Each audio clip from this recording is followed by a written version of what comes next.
ছোটবেলায় সরস্বতী পুজোর দিনগুলো মনে পড়ে?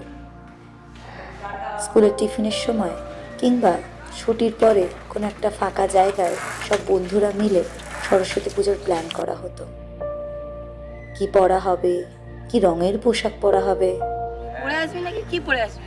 না কিছু পরে চলে পাঞ্জাবি পরে আসবো। কি কালার কি পরে আসছিস? সিয়ান কালারে।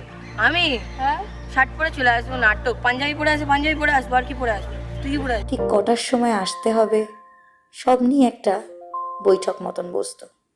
কখনো সাইকেলের ওপরে কিংবা মাঠের এক কোনায়। আর এখন সেই হাসি মজা কোথায় যেন হারিয়ে গেল ডিজিটাল দুনিয়ার ফোনের গ্রুপে আর টুকটুক সাউন্ডে। কটায় বেরোবি স্কুল থেকে? যখন পুজো শেষ হবে। পুজো শেষ হবে, অঞ্জলি দেওয়া শেষ হবে। আরে হয়তো 9:30টার সময় বেরিয়ে যাবো।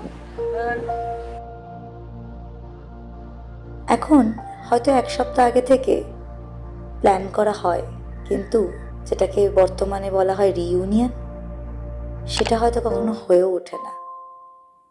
সবাই বড় হয়েছে, সময় বদলেছে, কাজের চাপ কিংবা প্রত্যেকের আলাদা আলাদা প্ল্যানের মধ্যে কোথায় যেন সেই পুরনো বন্ধুত্বগুলোই হারিয়ে যায়।